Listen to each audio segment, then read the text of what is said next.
we'll go ahead and get started. Good morning, everyone. Thank you all for being here. To start off, Carol, Nora, and I will each introduce ourselves.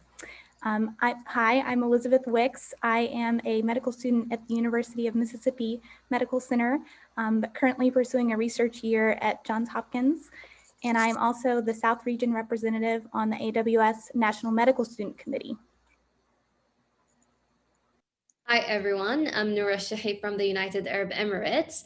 I finished med school last year from UAE University, and I'm currently working as a neurosurgery intern at my country and applying for neurosurgery residency in Canada. Hi everyone, I'm Carol Shee. I'm a third-year med student at Brown University and this year's New England Regional Representative for AWS. I am interested in pursuing a career in OBGYN. And I just want to say thank you so much to Cheryl, Shan, and Abra from the AWS National Medical Student Committee, as well as everyone on the committee for their tremendous support of this event. And I'm really excited to get started. So welcome everyone to our panel today called Looking Sharp on Surgical Rotations. To everyone who's here right now, just a heads up that we are recording the event because we're planning to upload it to our AWS YouTube channel.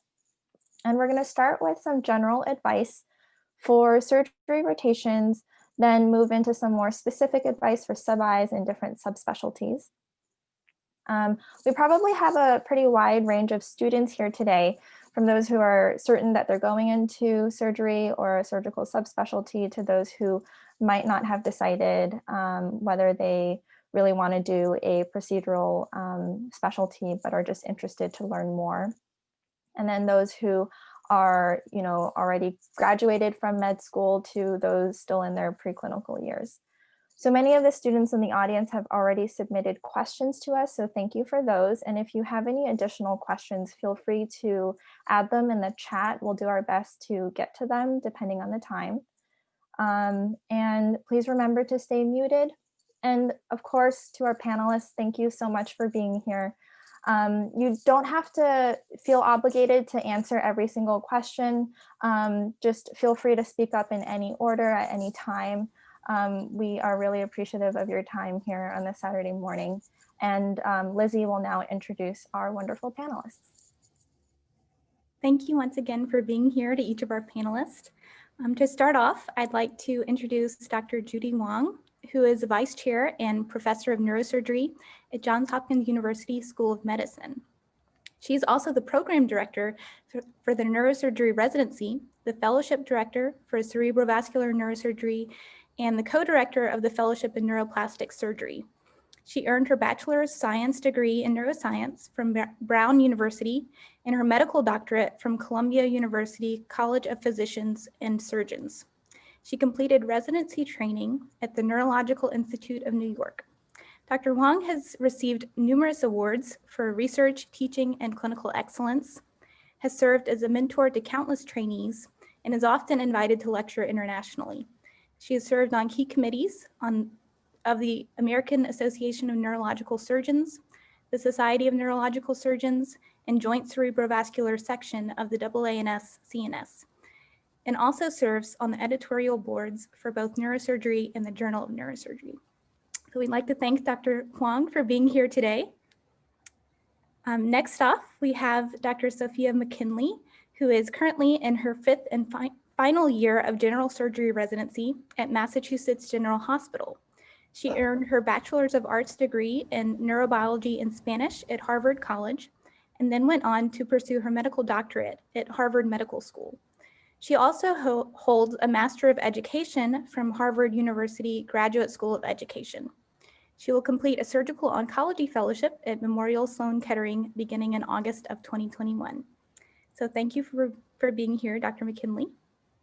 And then finally, we have Dr. Hannah Turboville, who is a 7th year MD PhD student at the University of Mississippi Medical Center School of Medicine. She recently defended her PhD thesis focusing on the long-term effects of preeclampsia and the therapeutic potential of sildenafil in reducing chronic disease risk. Prior to medical school, she received her Bachelor of Science degree in medical laboratory sciences from the University of Southern Mississippi. She plans to pursue a residency in otolaryngology. So thank you to each of our panelists for being here today. Kind of the structure for the questions this morning will be, we're planning on starting off the event with more general advice for surgery rotations and then moving on to more specific advice for different specialties. So the first question that we have is, what are some pieces of advice you would give to students who are just starting their third-year rotations and have surgery early in the year? I'm happy to start, Lizzie. I thank you for the kind introduction and for organizing this event. It's actually kind of cool to have students from all over the country be able to attend an event. So maybe that's one silver lining of the pandemic. And I also really appreciate being invited here. I think this is a really great question, and it's something that I've actually done some research on. And I know that many students have a lot of anxieties and concerns about the surgical rotation in particular, and many students actually have a lot of anxiety and concern if it's going to be their first clinical rotation, because not only do you have to get accustomed to the culture of surgery, which may be very different from the preclinical cultures of medicine that you've been exposed to, but you're also trying to get used to the wards and the hospital space and your new role as a clerkship student. So I think that's a really great question. I wanted to say, make sure that I said that I've actually made handouts for students about how to succeed on the surgical clerkship, and I'm sure some of this is institution specific, but I'm happy to share those handouts with any of the students on this call. And it's very specific about what textbook to read and what snacks to carry in your pocket. And then I also have a handout which is 30 ways to make the operating room environment a positive learning environment.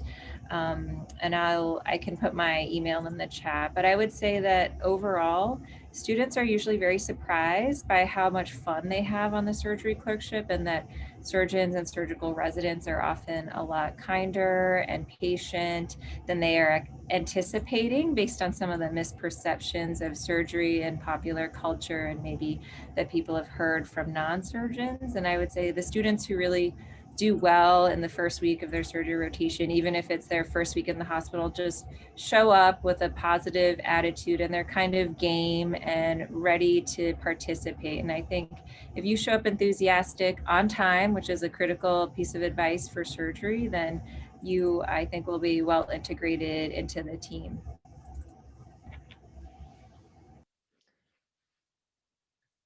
Dr. McKinley, I'm glad that you mentioned something about what snacks to carry, because I actually had written down as well to make sure you carry snacks in your pocket. Always a good tip. But one thing on any third year rotation really is to go into each rotation with the intent of sort of trying it on for yourself. I sort of pictured third year like the process of trying on different hats to see which one really fit me the best. Even if you have a good idea of what you want to do, ultimately, I think it puts you in a good mindset to go into each rotation with at least the idea that maybe this is something I might want to do. I think it puts you in the mindset to really try your hardest and to go in with that level of enthusiasm and that just willingness to learn whatever you can get your hands on.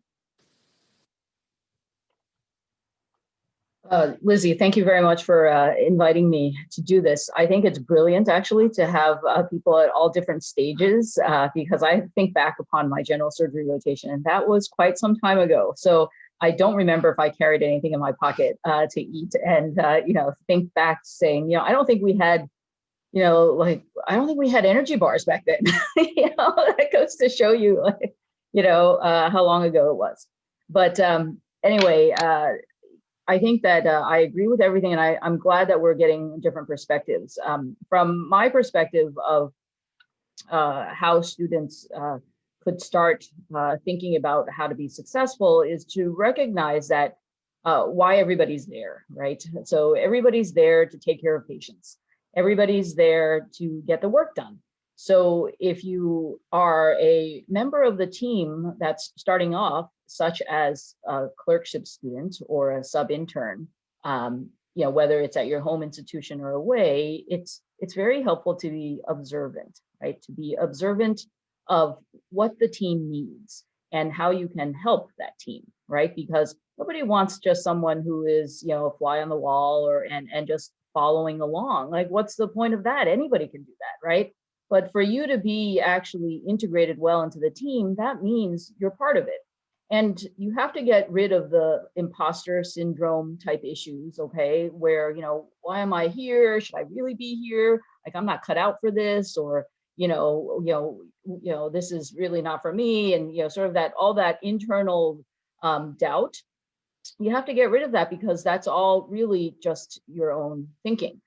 Everybody is very open to seeing what you can contribute. And it's up to you to figure out how you can best contribute. And that's different for everyone, okay? And of course, the more ways you can contribute, the better it is.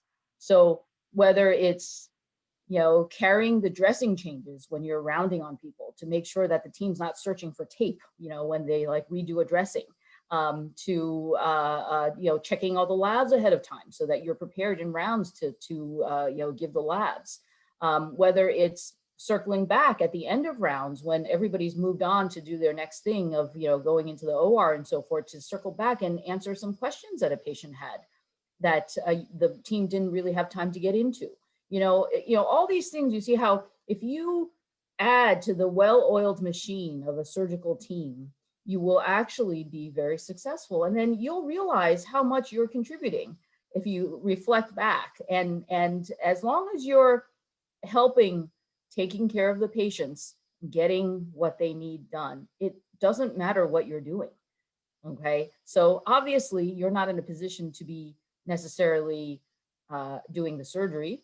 Okay. But you could be in the surgery doing something useful, whether that is helping position the patient, helping to scrub, helping to, in our case, shave the head, or, get the hair off the wound or something like that. I mean, there's so many little pieces of what it takes to take care of a surgical patient. So that's the team aspect of it, okay? Then how do you impress the people who are evaluating you? Of the residents, usually, right? And the faculty, the attendings, okay? And so it's important to be knowledgeable, okay? So, and to be prepared. So you should never go into a case and not have any idea why the patient's there. So that's a big no-no, right? And the more you can prepare, the better it is, meaning read the chart, right? Know what the details of the patient are. That's the very least you can know.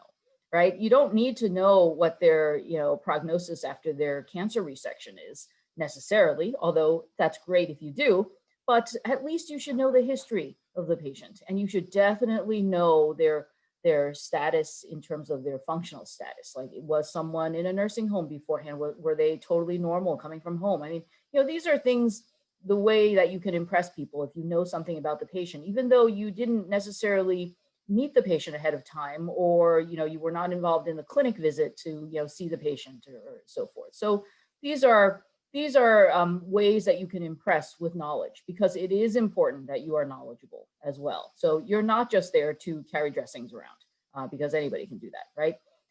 So those are my initial thoughts. Yes, those are all great pieces of advice. Definitely to be observant and be present in the moment is very important. And then also, of course, having a snack is always helpful.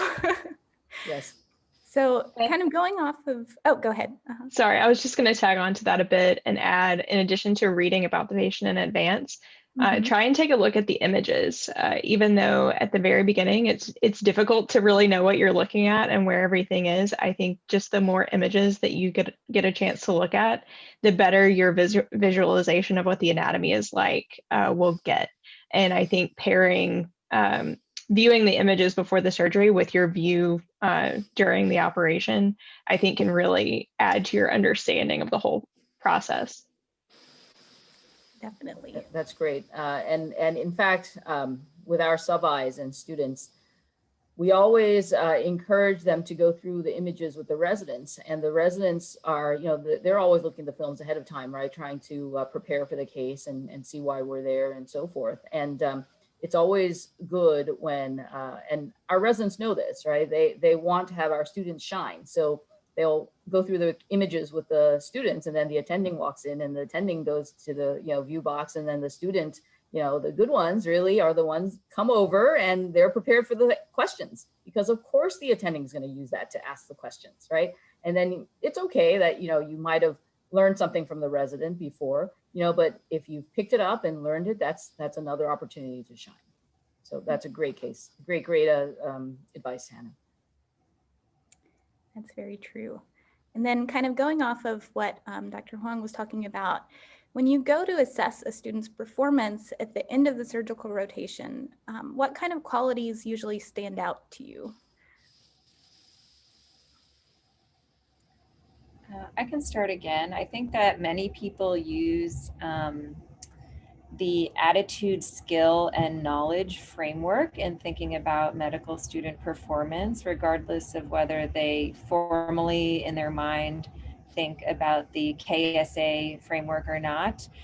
Many people will break down a medical student's performance into these 3 domains. So do they know what you think a medical student at their level should know in terms of content knowledge? That's one area of performance assessment, and Dr. Wong already alluded to that.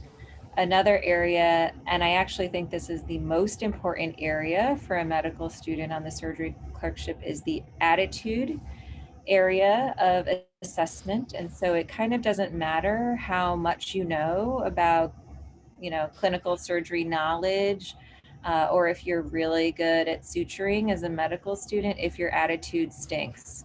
So if you're not a good team player, if you act in a way that suggests that you think you're above any task, if you're late and people have to wait for you, it really doesn't matter what the other domain performances are like, because I think attitude is king when it comes to medical student performance evaluation. And then the final area is skill. And I think for students, there's a lot of anxiety about technical skill performance because many students believe they have very limited training in the preclinical curriculum about suturing and NG2 placement and urinary catheter placement. And I would approach skill with really a growth mindset and understand that surgical educators don't expect medical students to be able to do any of these things independently out of the block when you come into the surgical rotation. But what people want to see is progression and a willingness to practice. And so that growth is actually going to be a much more powerful kind of performance metric than where you started or where you ended up. So a student who really struggles with knot tying or suturing in the first week of the clerkship, if the residents observe that you've practiced a lot and that you've improved a lot, that's actually going to be commented on much more positively than a student maybe who came in with, who's very dexterous but not willing to practice or improve. So I always tell students they should think about this KSA framework: knowledge, skill, attitude. And remember that attitude is king in surgery.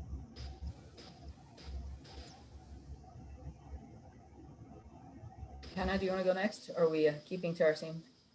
Sure. Having not officially evaluated medical students yet, I don't know that I have a lot of expertise in this, but I do think it's good practice to take those 3 pieces that Dr. McKinley just mentioned and practice evaluating yourself, whether it be just briefly at the end of each day or at the end of each week of your rotation, to reflect back and say, okay, how do I think that I did? How do I think I can take that and improve next week?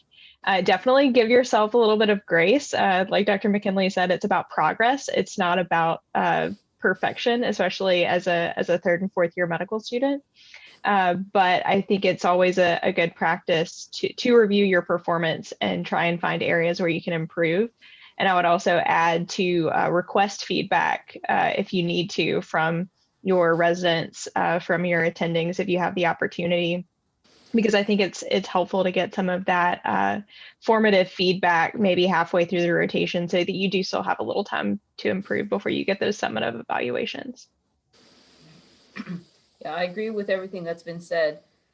I think that, you know, the supremacy of EQ, sort of emotional quotient expertise is really important in surgery, where you really know and are very perceptive of how you're influencing other people around you. And so it is important to be very positive, to be very energetic, and not to be a downer, essentially, to the team around you. I really agree with everything that Dr. McKinley said. You know, there is no expectation of any technical ability from students, because not only are they at the beginning of their learning and training, it's also the skill set that is required in each field is very different.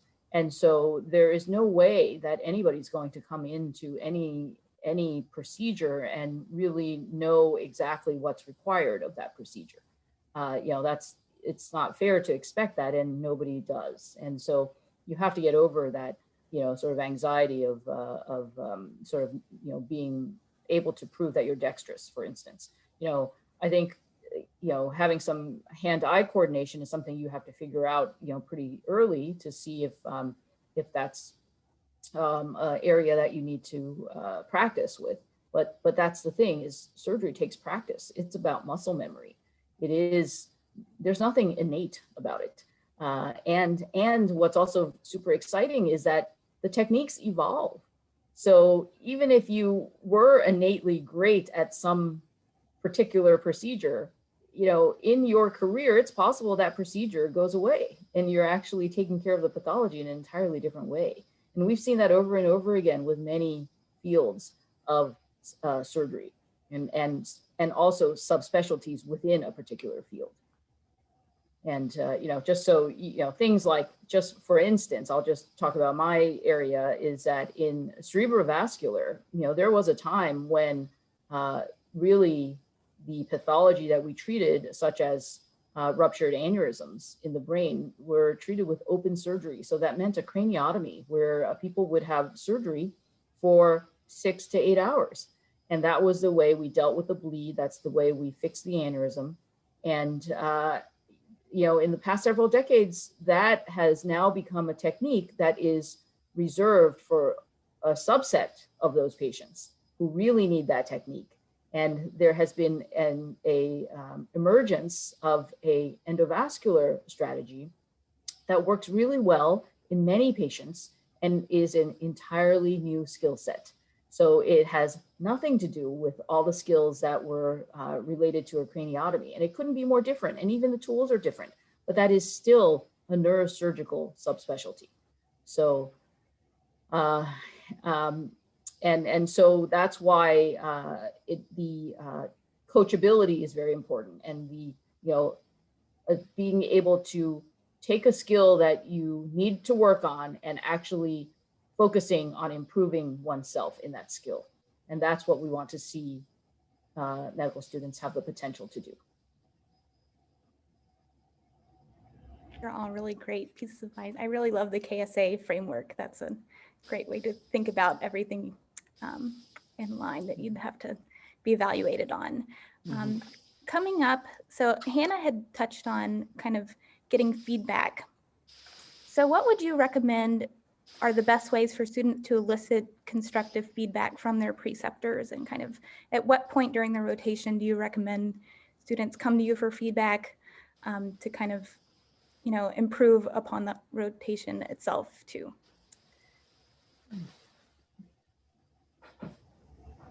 I don't know if Dr. McKinley would think the same way, but I think it has to do with the length of time of your rotation. So in neurosurgery, the third year students only spend 2 weeks with us. So that's not a lot of time. So I would hope that they would be asking for feedback at least a quarter of the way through, maybe, you know, which is really for us like 2 or 3 days, right? So it's not a lot of time. It gives them a chance to, you know, see if there's any red flags. You know, the sub-Is, on the other hand, I think that A quarter of the way would mean a week. And I think that's reasonable. So I think in my mind, I've settled on a quarter of the way. Yeah, I think that's totally in line in terms of timeline that I would think. I guess this is a perennial topic for medical students. And actually, I think one of the greatest criticisms at different institutions of the surgical clerkship is that it can be one of the clerkships where students feel like they get little feedback relative to the amount of time that they're at the hospital. And I would say there's a number of contributing factors to that.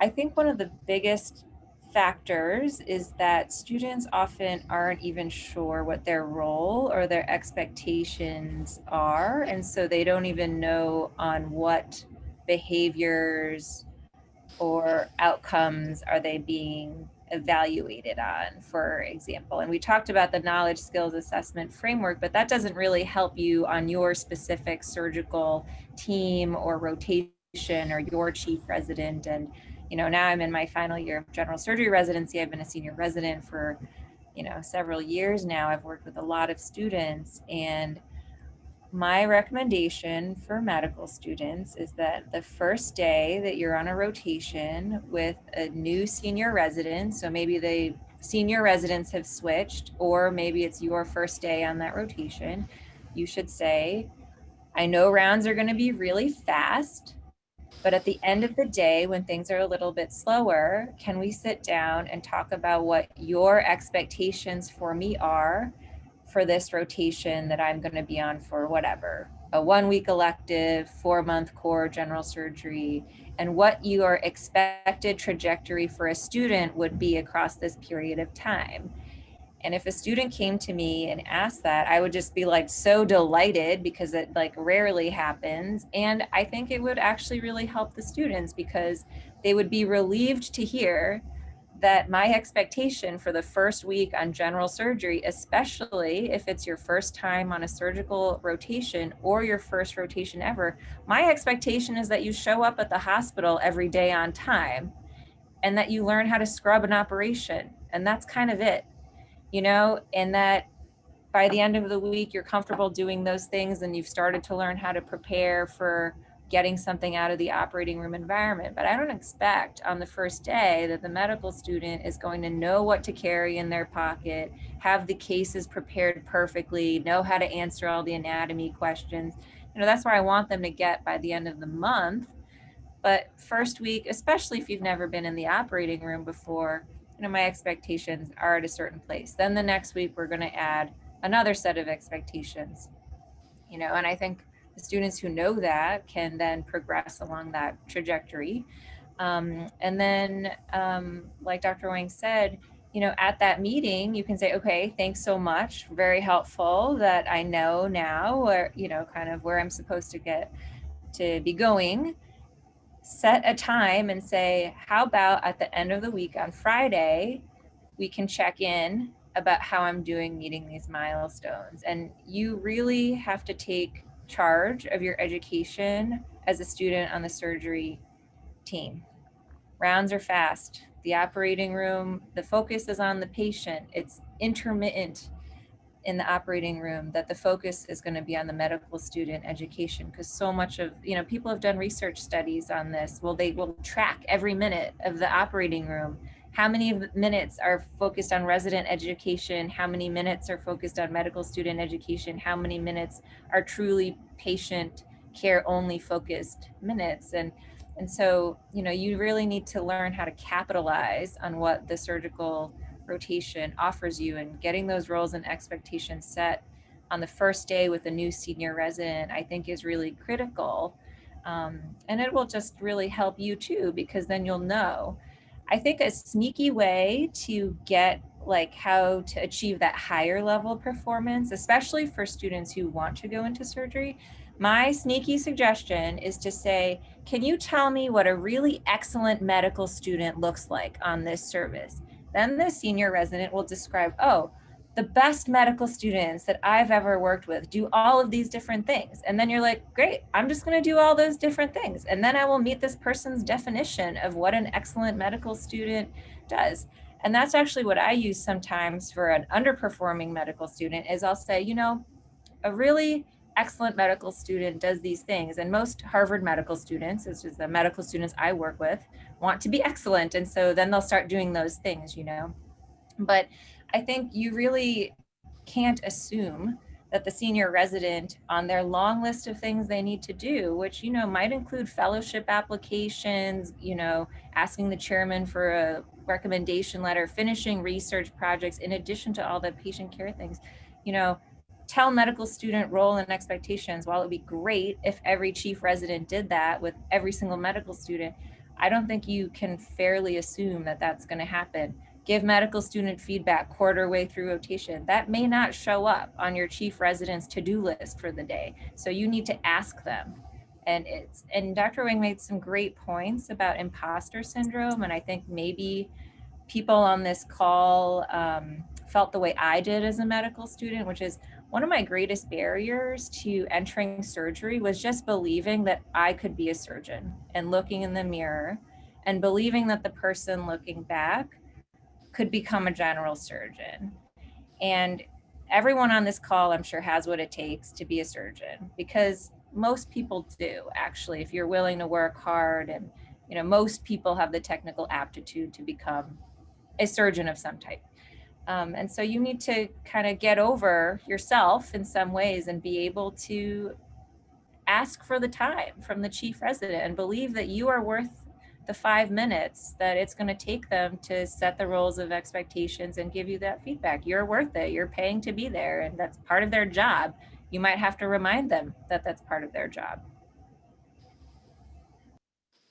I definitely agree with everything that Dr. McKinley just said. Feedback has become really important to me as I think about, you know, how I want to interact with medical students moving forward when I become a resident.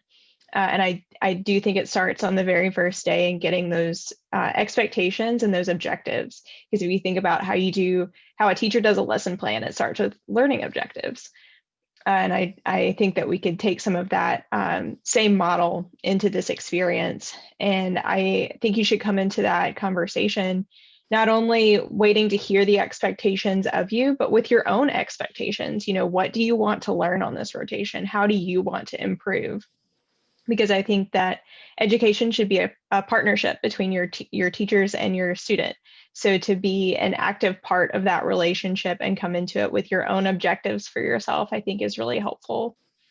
So setting that out very clearly from the outset, and then asking for regular and specific feedback weekly, at the very least at the midpoint of the rotation, so that you do have some time to respond to that feedback by improving for the rest of the rotation. And I think there is a level of mental preparation going into requesting feedback, because you have to be open and receptive to all of the feedback that you might get. And I think we're all high achieving students, so we all go into it every day trying to do our very best. And sometimes it can be hurtful to hear that, you know, there's still progress to be made, but that's what you really want. You want to hear that there's still progress because you want to have room to grow. Because like we've talked about a couple of different times, it's the ability to make progress that's really, it really says a lot about you as a learner. The ability to grow and adapt and be flexible to whatever the learning environment that you're in needs. Great points. I'll go back to a little bit of the observation skill. When you are asking for feedback, make sure you know who you're asking it from. So what I mean by that is a lot of times different residents will be under different time crunches and stress, right? And so there are also, situational awareness is very key. You don't want to be asking, you know, a junior resident who's taking call and being swamped with a whole bunch of pages to take 5 minutes even to talk to you. That's not the right person, right? Whereas it tends to be that the more senior level residents, if they're, you know, in between cases, or they're, you know, have had a long day and they're winding down and wrapping things up, you know, that might be a better time. So there's a lot of different situations, and you should be aware of that, of when to ask and who to ask. And there's nothing wrong with asking more people, because they actually do have different expectations. What a helpful medical student is to a junior resident may not be the same as to a chief resident. And so that to be aware of that as well. Mm-hmm. That's very true. So maybe apart from students not asking for feedback early enough in the rotation, are there any other common mistakes that you see students make during their rotations that you'd like to touch upon?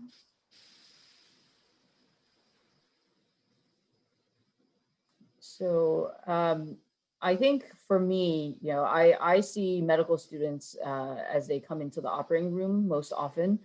And from that perspective, I think that it's really, doesn't take very much, but I think medical students are always a little uncomfortable because, they're in this OR where there's a lot of different people who have very defined roles and they feel like they're just there observing and they're not really active. And that comes across very easily. So I think that one of the things to do is really, be very open to introducing oneself. And you go into a room and everybody there seems to know each other, which probably actually is not the case, but it seems that way. And everybody's doing something and moving. And I think as a medical student, it's really important that you try to introduce yourself to as many people as you can. And that could be the circulating nurse who's like going and pulling stuff, and the surgical team. Sometimes you walk in and you're with a resident or you're not. And then when the attending comes in to introduce yourself, I think that just to really be communicative is actually really good. And that's, I think the pitfall is when you're not and you're just totally silent and nobody knows why you're there, and people won't assume anything. And because we have lots of observers and lots of learners from really, all the, whether it's anesthesia or the surgical team, or, there's nursing students around, there's always people who are learning. So I think it's important. It's a basic thing, but I think introduce yourself. I definitely agree. I think we've brought up a lot about awareness and participating, and I think the tagline for that is just be an active participant in your own education, because this is for you. This is for you to learn. So like Dr. Huang said, introduce yourself to people. Be open to learning things from everyone around you. Be open to learning things from the circulator. Open to learning things from the scrub nurse, from the floor nurses, because all of these people in the environment have things to teach you. You're sort of coming in as an open book. So I think being active in that and really participating in your own education, seeing the opportunities for learning and taking advantage of them is the number one most important thing. And then specifically in terms of feedback, since we were just talking about it, I think the biggest mistake is to go through the motions of asking for that feedback and then not responding to it, not making any noticeable changes. I think that's really frustrating as someone who's given feedback, to think, I spent the time thinking about this person and how they can improve, and they just didn't do anything with it. So even if it's just one thing that you can change or improve, make sure that you make a noticeable change in something after you've gotten feedback.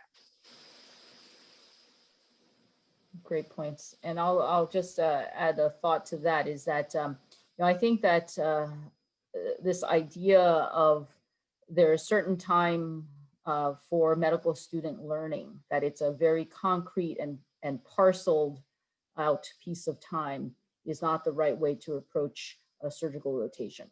The whole entire experience is a learning experience and very educational. And even if it means, it happens at midnight on a day on call, like that's part of your learning. The fact that you're fatigued and trying to get something done at that time, like everything about the whole experience is educational.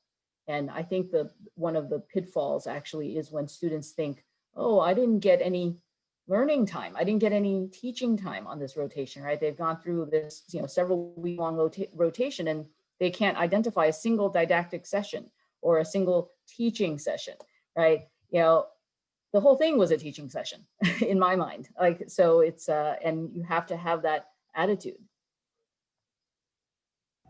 Yeah, that's those are all great points. Sorry, I should clarify what I said before. There's times in an operation where it's appropriate for the medical student to ask a question, and there's times when it's not. And yes, you're learning the whole time through observation, but you have to recognize and have the situational awareness where the center of attention of the surgeons will not be on the medical student, or it'll be on the patient or on the resident, you know, doing whatever technique.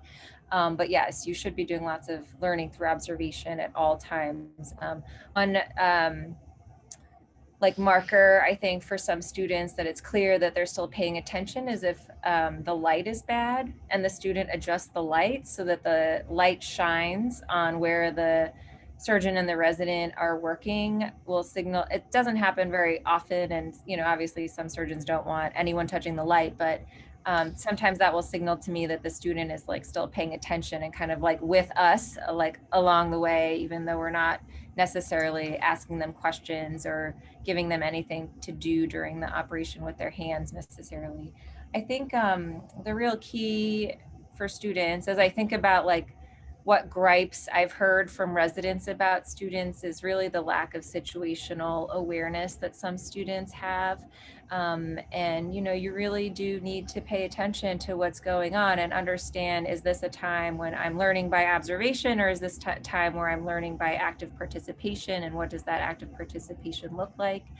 I think one pitfall for some students is the hierarchy of surgical culture. And so, for example, if you're with a resident and an attending surgeon, and the resident calls the attending surgeon by their last name, you probably shouldn't be like, hey, Peter, you know, the next time you talk to that attending surgeon. And I'm sorry to say, I've witnessed that many times over email or in person. And that's really something that you need to, you know, be aware of, is that surgery has a different hierarchical structure than some of the other specialties, where maybe you just came off a rotation and everyone calls the attending physician by their first name. That's actually very unusual in the culture of surgery. And then I think, to Dr. Wang's point, surgery sometimes can feel, it doesn't feel invitational to students. And you should remember, like, you've been invited by virtue of being a student on the surgical rotation. So you've already been invited. So it's okay to introduce yourself as a member of the surgical team to patients, to nursing staff. And I think the point about learning from everybody is really critical. I think most students learn how to place a urinary catheter actually from nurses, probably more frequently than from residents, and probably learn how to gown and glove and open the gloves and open the gown. Those are probably skills that are more commonly learned from nurses. At the same time, that means that if a nurse asks you to help them with something, you should help them with something. And remember that, you know, going to get warm blankets or getting the stretcher in and out of the operating room are tasks that are all about the patient, and nobody is above that task, including the chief resident and the attending surgeons. So you should be willing to demonstrate that good attitude through all of that kind of work. Since you just mentioned all of those sort of pre-op, post-op tasks, like moving the stretcher and things like that, I think that's a great place for medical students to jump in early and start participating. And even if you don't know where all of those pieces go or what's about to happen next, at the very least, grab some gloves off the wall and be ready, because you never know when someone's going to say, hey, Hannah, can you come, hold this, or put your hands here, help us do this. So just already being ready and being able to jump in very quickly, I think is definitely a pro. All great points. So we all know that the surgery rotation would be one of the more time-intensive rotations of your third year, I would have to say. So do you have any tips for how to balance studying while on such a busy rotation?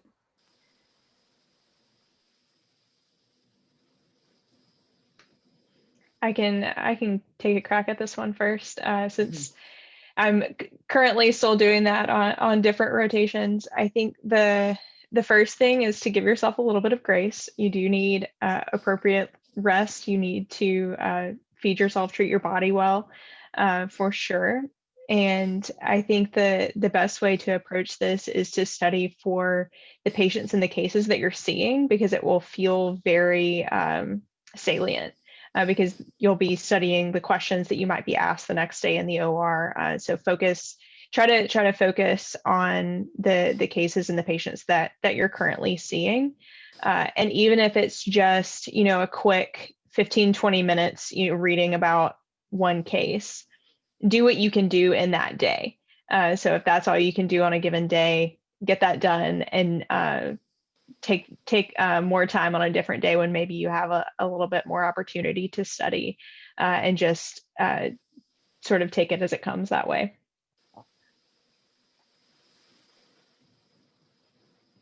Yeah, I find that question very difficult. I feel like I'm a little more removed from that.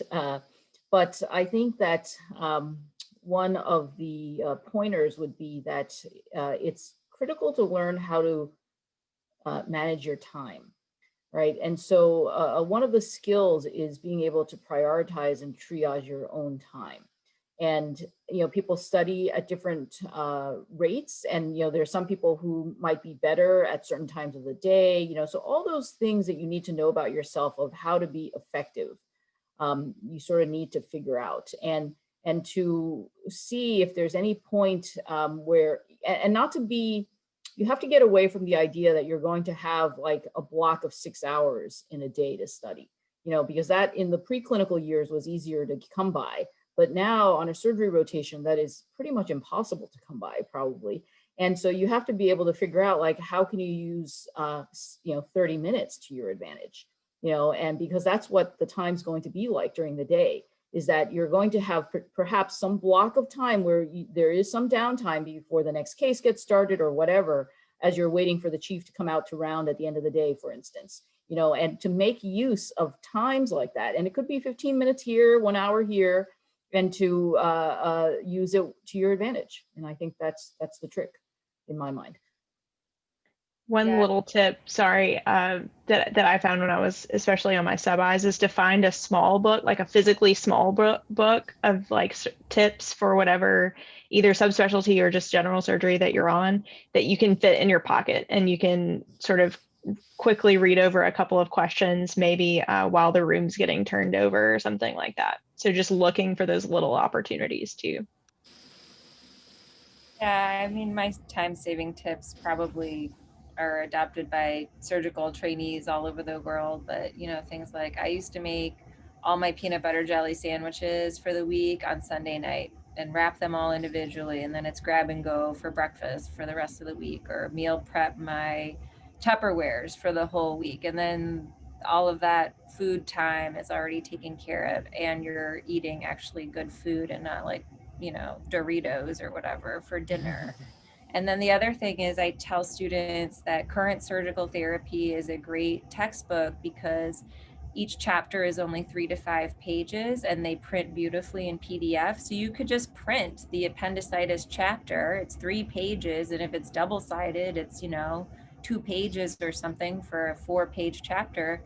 Keep it in your pocket, and then if you happen to have 15 minutes, you've read about appendicitis, and you should be okay doing 10 practice questions at a time. It doesn't have to be 100 practice questions. And then the other thing I tell students is, you set your bedtime. So whatever you get done before your bedtime, that's what you get done. And then you sleep.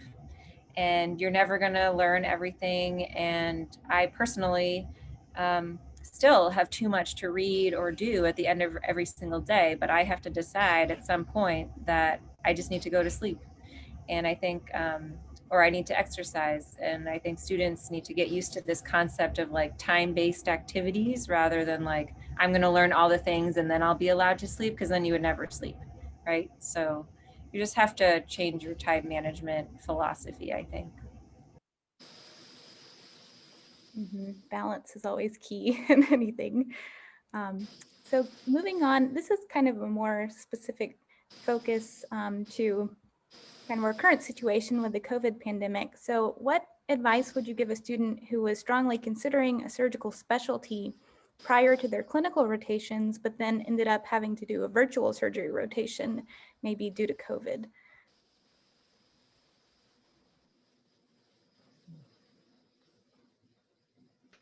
I think as someone who's going through the fourth year now, the biggest thing or the biggest piece of advice I would say is talk to people. I think a lot of residents would probably be open to talking to medical students. A lot of attendings would be open to talking to you. So if you can't get the physical experience, at least talk to as many people as you can find that are willing to talk to you, because that was one of the things that helped me decide on otolaryngology, was just talking to people in different specialties. And so talk to as many people as you can find, and then as soon as you are able to, try and get some of that physical experience. If it's just informal shadowing, sort of on any free time that you might have, I think any chance to get in and really see what the job is like is really, really important. Yeah, this has been a challenge for us. I think that, I can only speak about neurosurgery. We just finished our second day of interviews yesterday, and it's incredible what students have accomplished. And obviously it's crazy, but we did interviews with thalamus. So it was totally a virtual platform. None of them came to Baltimore, we were actually, there was, when we had our informational session, it was 4 o'clock in the morning for the people in California.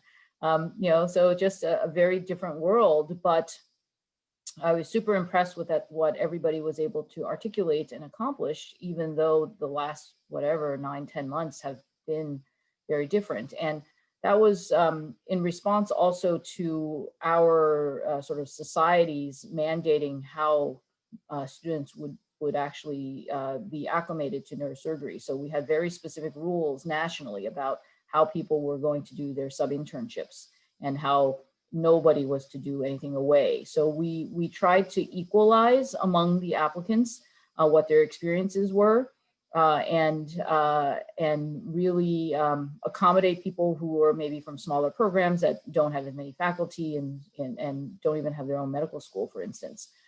So I think that from the student's perspective, there are other people thinking about how to make things better. So for instance, the virtual platform was adopted by pretty much every program, where residents would do informational sessions, the faculty would do informational sessions on Zoom for potential applicants. Many programs put out a short video introducing their own department. There's just so many ways of connecting, which is completely unprecedented, right? Nobody ever did this before. So everybody adapted. So I think that it just, there was opportunity for the students to adapt and also explore and reach out. And it's, everybody's doing this for the first time. So I think that you just have to talk to people, like Hannah said, of what's out there as a resource. I think the fact that, Lizzie set this up along with all of her colleagues doing something like this, this never would have happened a year ago, right? Or maybe not never, but it was an unlikely event to have a webinar where, national participation is pretty easy. You don't even have to get on a plane.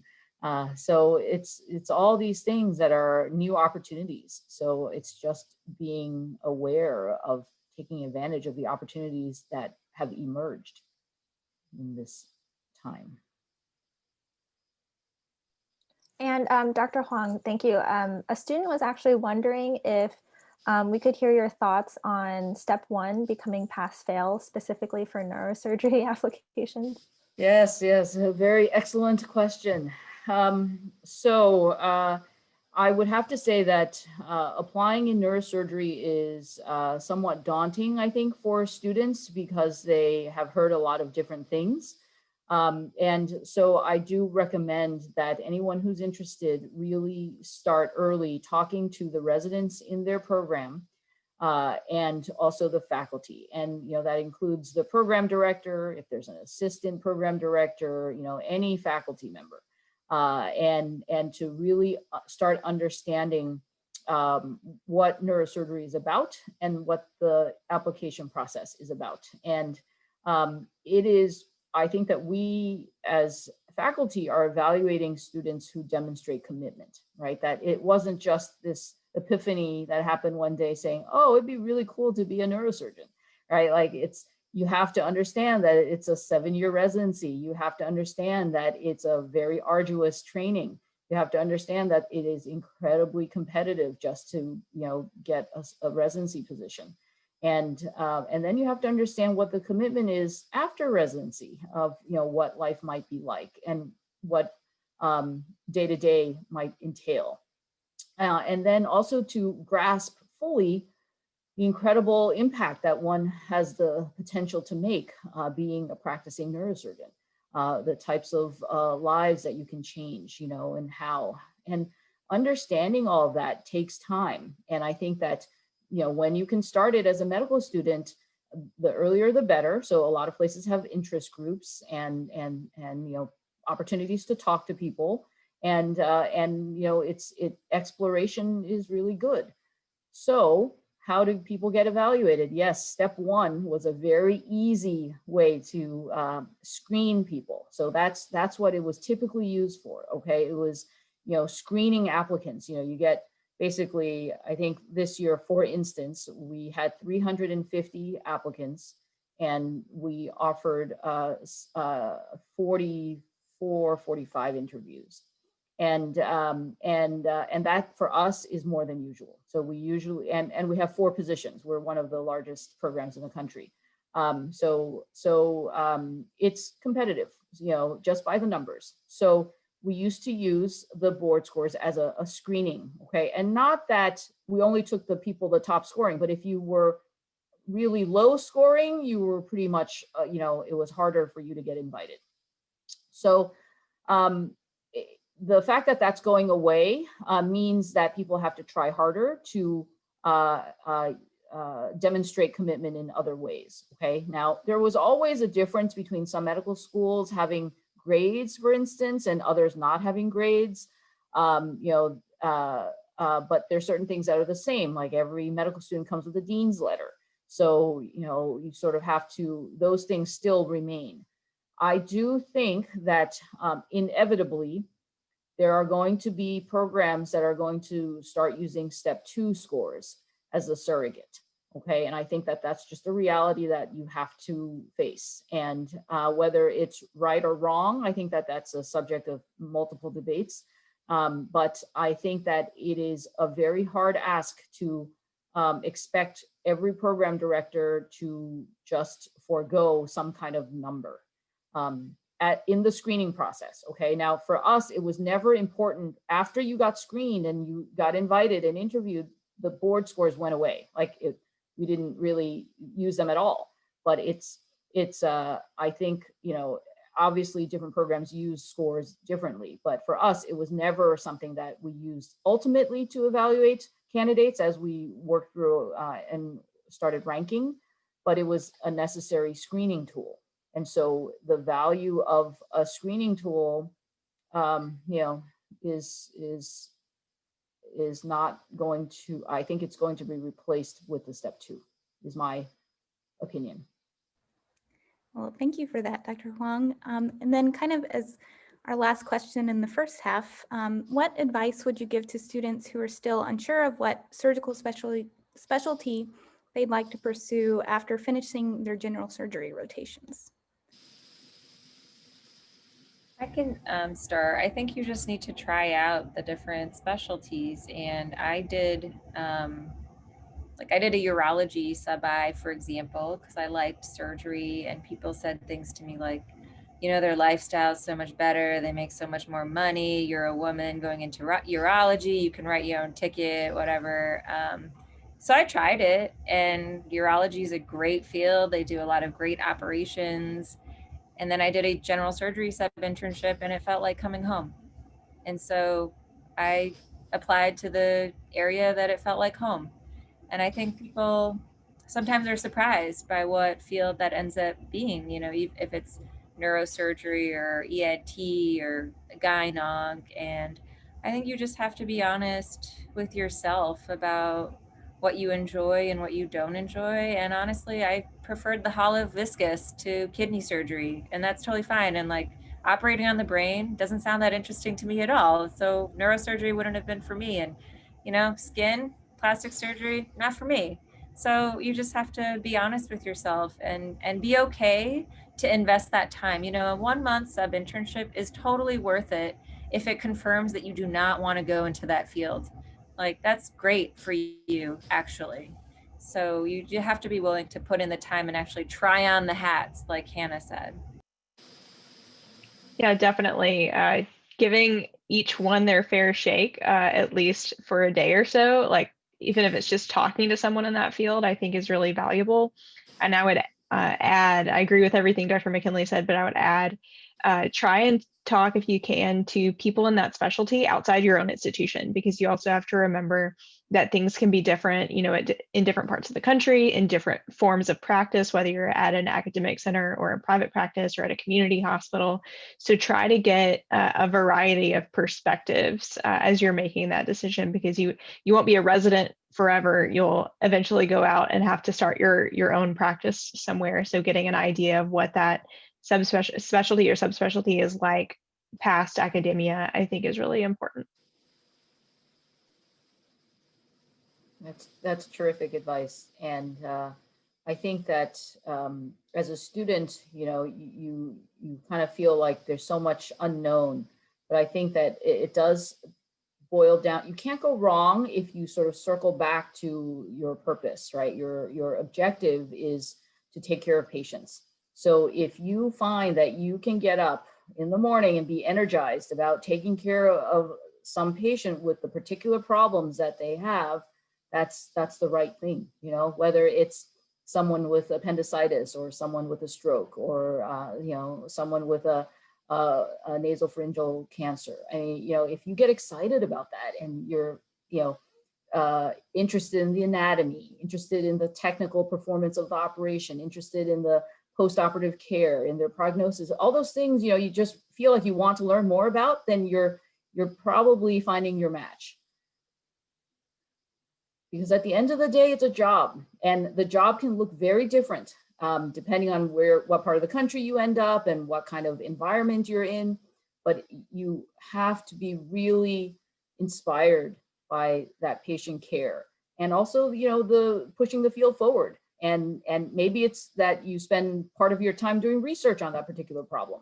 Whatever, you know, whatever the environment looks like for you down the road is still flexible. But you have to be drawn to the pathology and the patients and what you're doing. I hope that helps.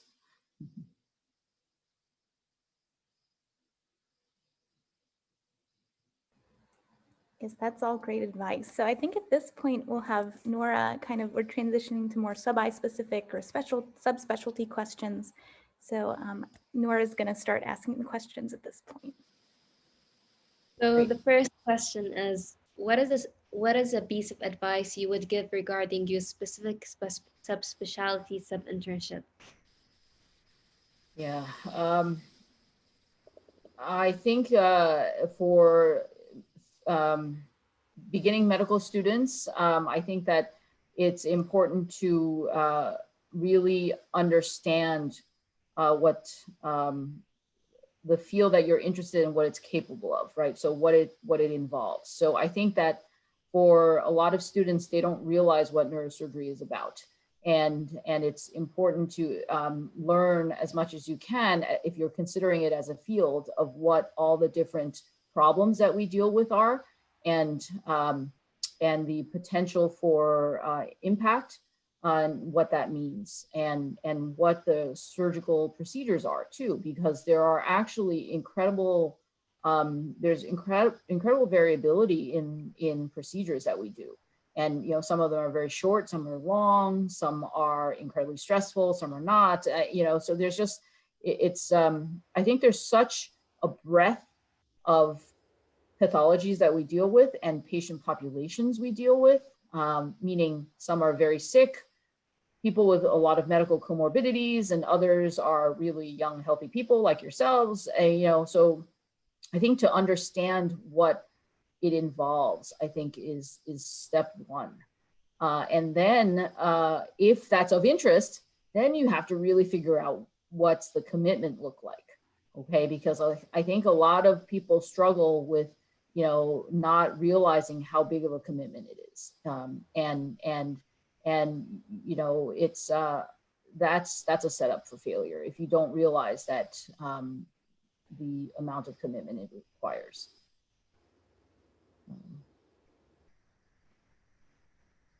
I would agree from the perspective of otolaryngology. A lot of people, I think, including me, when I first started looking into the specialty, don't realize just the variety and the number of things that an otolaryngologist can do. But a piece of specific advice that I would give is to learn to see the value in both the OR and the clinic, because as an otolaryngologist, you're spending a lot of time in both of those places. So it's not just about your surgical skills, it's about your diagnostic skills, your ability to treat and interact with patients in the clinic setting. And there are also a wide variety of office-based procedures that we do as well. So I think learning to see the value in both of those places and really be excited about going to both of them and showing the enthusiasm to learn in the clinic as well as in the OR is really important as a student.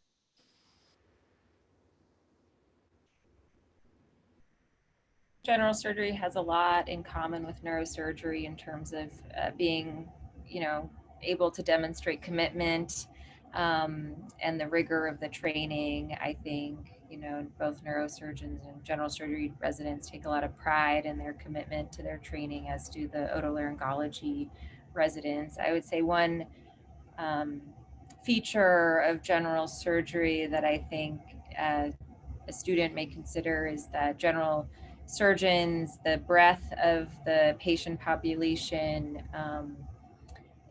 it requires this expectation that you also know a lot of internal medicine. And so you actually want to do really well in your internal medicine rotations as well to be considered a top general surgery applicant, because the culture of general surgery, at least in New England, is that we consult medicine very infrequently, and the general surgery residents are expected to be able to take care of a lot of medical problems very independently. So I think that's something that programs look for, is a student who's extremely well-rounded in their medical knowledge base as well. You know, I just did the MGH intern interviews. We just finished ours. And so I participated in that, and it was really fascinating for me to hear students talk about why they wanted to be a general surgeon. And I think no matter what field you go into, you really need to have a cogent and coherent answer to that question. And it can't be like, I like to do things with my hands. That's like not really an adequate answer, I think, for any of the surgical subspecialties. So you need to think very carefully about why you're going into a particular field, whether it's neurosurgery or you know, gynecologic surgery or urologic surgery or general surgery. As someone who's currently going through interviews, I just want to emphasize that because it's definitely something you'll be asked in every single interview. So really, really think about that. I totally agree. It's like a full-time commitment. So our next question is, how should a student approach preceptors for letter of recommendation, and at what time during their sub-I should this be done? I think it's helpful to do it later when you are certain that you have established a relationship with the preceptor or the faculty member. It's not a surprise to any of us when people ask us for a letter. I mean, you know, we sort of know that that's necessary for the application process and it's coming.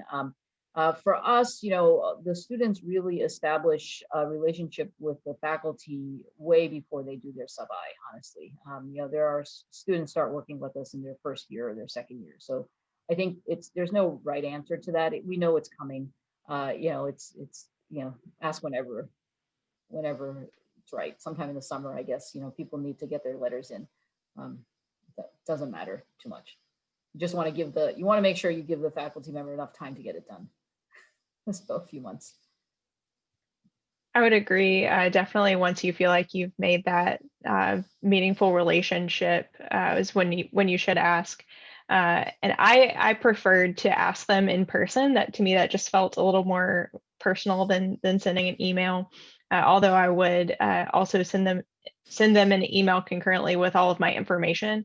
So things to have prepared and ready to give them would be your CV and your personal statement, because that can really help them prepare you a good, strong letter.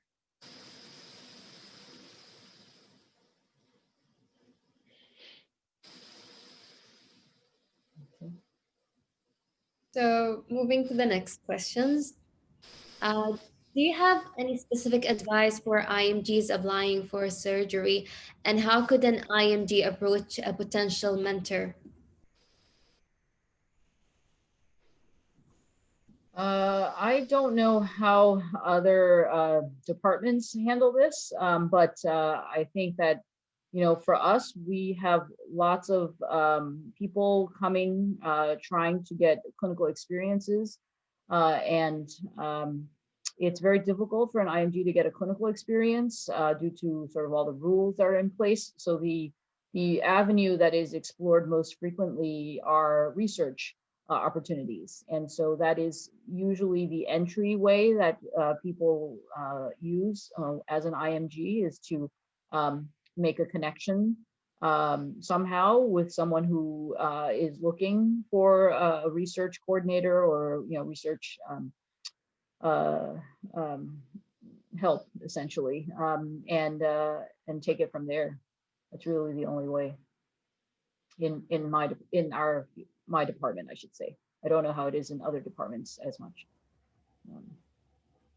Yeah, I think one thing that we're really actually pretty proud of in our surgery residency is that we do holistic review, which means that we do not immediately discount applications from IMGs. But I will say that the people who have been successful, and we have matched IMGs for categorical positions in the last few years, is that they're typically people who are known entities to the department in terms of having worked closely with faculty on research. And I do think that research is kind of the foot in the door into the American system for most IMGs, getting those faculty contacts and having people who are willing to advocate for you. That's my observation as somebody who is not an IMG at all.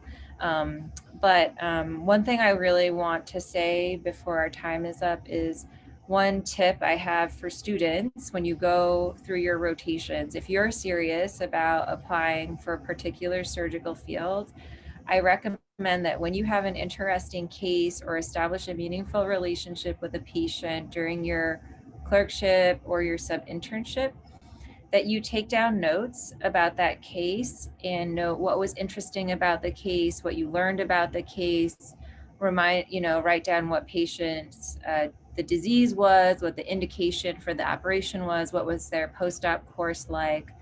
And the reason I recommend that is that by the time you go on your interviews, it could be 1 or 2 years later, especially if you're going to do a PhD or take a gap year for whatever reason. And you might get asked on your interviews to talk about an interesting case that shaped you, or a case that you learned from, or an interesting case that you participated in. And if you have those notes from your clerkship, it'll be much easier to remind yourself of the details of the case right before you go on your interview, so that instead of being like, oh, I haven't been in an operating room in 2 years, and I think the operation was like this, and I don't remember any of the relevant anatomy or what happened with the patient, I think you'll just really do yourself a service thinking about the timeline of doing your sub-internship and then the many months gap that you might have before actually going on an interview for residency. So that's something that I observed in the interview season this year, is that some students seem to really have those details like at the front of their mind and able to like really well illustrate what they found impressive about a field. And some students really seem to be like digging very hard into their memory banks to come up with like anything at all. So that was one thing that I wanted to share to all the students on the call, is like, you know, figure out a way to keep track of things that you find really interesting, because those notes may, you know, serve you well in the future, or maybe will even be like ideas of research projects or research interests that you will have later. So I think that's just a good kind of like reflective practice for you. As someone who did third year and then a PhD and is back as a fourth year interviewing, even just a quick note about the case to remind you, you know, what you experienced as a third year is very, very helpful. I was so glad that I had done that when I went back, because you think that you're going to remember, you won't. Don't lie to yourself.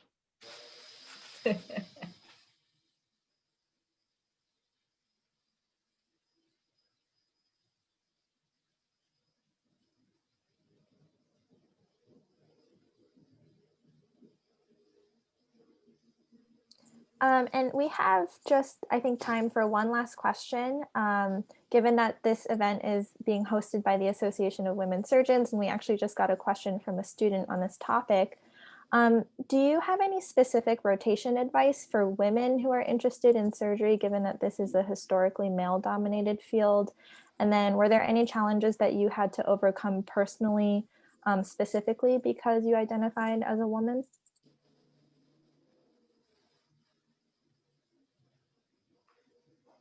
I really think that any surgical field is still looking for excellence, and it doesn't matter if you're a man or a woman. And just because there's been a tradition of maybe uneven numbers does not mean that that's insurmountable. And I think we are seeing that in all fields of the numbers are shifting. And you know, so there is no inherent barrier except oneself, I think. And I think you have to go through with that attitude of you're probably your own worst enemy. And that's why I started with that, you know, sort of imposter syndrome issue. I think we all know what that feels like, and you have to get over it. And there is nothing inherent about, you know, being male or female that makes you entitled to be a surgeon. Yeah, I completely agree. I think what programs are looking for are not male or female. And we actually, for the past 3 years, in the MGH categorical general surgery residency, there are more women than men. And our chairman, you know, recently at a forum on women in surgery was like, where are all the good men? The applicants who are women are just crushing it coming through our interview process and are just so outstanding. And now there's like concerns that, you know, something about some of the men are falling behind the women because the women are so, you know, accomplished and are focused and are figuring out, and probably I think because of organizations like the Association of Women Surgeons, where these tips can be shared. And it, you know, I'm guessing most of the people on this call are women, and I'm going to be emailing all of you who have, you know, emailed me about my 30 tips for learning in the operating room. Not a single man has emailed me for this so far. But I think that it's really changing. And I think if you're outstanding, people are going to want to recruit you. And like I said earlier, one of the greatest barriers for me to embrace my future in general surgery was believing that I was, quote, a surgeon. And I think you just have to discard that from your mind and realize, like, no, surgeons are intelligent and empathetic and kind and hardworking.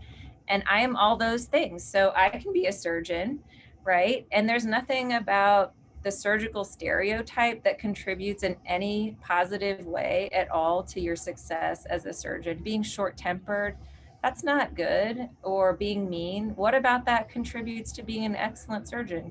Nothing.